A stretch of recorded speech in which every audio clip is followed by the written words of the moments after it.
గోదావరి ఖని శ్మశాన వాటికలో మృతి చెందిన వారికి ఉచితంగా అంత్యక్రియలు ఏర్పాటు చేయాలని, అంత్యక్రియలకు కావలసిన సౌకర్యాలు సింగరేణి యాజమాన్యం, మున్సిపల్ పాలకవర్గం ఏర్పాటు చేయాలని వైట్ ఫర్ బెటర్ సొసైటీ అధ్యక్షులు మద్దెల దినేష్ డిమాండ్ చేశారు.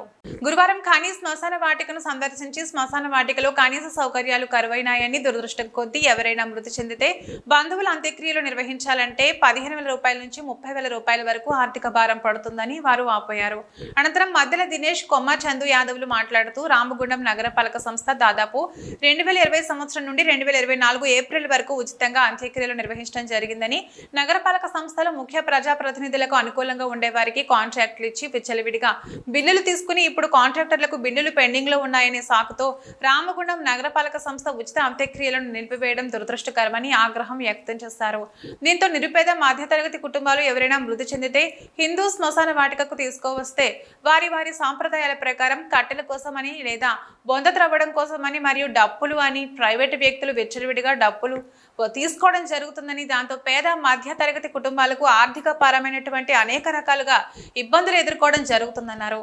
ఎన్నో పోరాటాలు చేసి ఉచిత దహన సంస్కారాలు ఏర్పాటు చేయాలని, ఉచిత వైకుంఠ రథాలు నగరపాలక సంస్థని ఏర్పాటు చేయాలని నాడు మా వంతుగా పోరాటాలు చేసి అధికార యంత్రాంగానికి విన్నవించడం జరిగిందని, దానివల్ల ఇన్ని రోజులు ఉచిత దహన సంస్కారాలు నిర్వహించారన్నారు.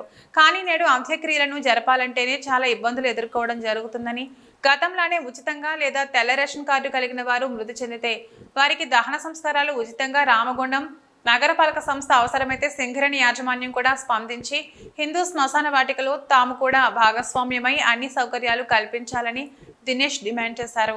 శ్మశాన వాటికలో మంచినీటి సౌకర్యం కూడా లేదని, ఆర్ఓ ప్లాంట్ ఏర్పాటు చేయాలన్నారు. కనీసం ప్రజల బాధలను అర్థం చేసుకుని ఇప్పటికైనా రామగుండం నగరపాలక సంస్థ కమిషనర్, జిల్లా కలెక్టర్ స్పందించి శ్మశాన వాటికను పర్యవేక్షించి శ్మశానంలో అన్ని రకాల సౌకర్యాలు కల్పించాలని ఫైట్ ఫర్ బెటర్ సొసైటీ నాయకులు డిమాండ్ చేశారు. రామగుండం నగరపాలక సంస్థ పరిధిలోని గోదావరి నది ఒడ్డునున్నటువంటి హిందూ శ్మశాన వాటికలో సౌకర్యాలు పూర్తిగా కరువైనవి. అదేవిధంగా ఎవరైనా మృతి చెందితే మరి ఇక్కడికే దహన సంస్కారాలకు తీసుకొస్తూ ఉంటారు. మరి సాంప్రదాయాలు, సంస్కృతి, హిందూ సాంప్రదాయం సంస్కృతి ప్రకారం దహన సంస్కారాలు చేస్తున్న తరుణంలో గతంలో మున్సిపల్ కార్పొరేషన్ పరిధిలో ఉచిత దహన సంస్కారాలు ఉన్నప్పటికీ ఇప్పుడు అంత్యక్రియలు నిర్వహించాలంటే ఒక వ్యాపారంలాగా మారిపోయింది. మున్సిపల్ కార్పొరేషన్ ఉచిత అంత్యక్రియలు అనేది తీసివేయడంతో ఇక్కడ పెద్ద ఎత్తున వ్యాపారంలాగా కొనసాగుతూ ఉంది.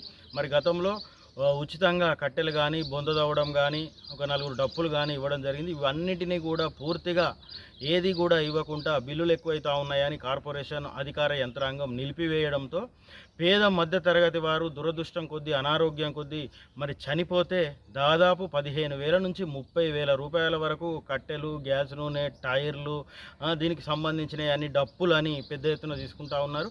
మరి కొంతమంది ప్రైవేట్గా వాడలను పంచుకొని మరి మా వాడలో చనిపోతే మరి మా దగ్గరికే రావాలి, ఇతరులు ఎవరూ రావద్దు అనేది వీటి అన్నింటినీ మాన్పించేయాలి.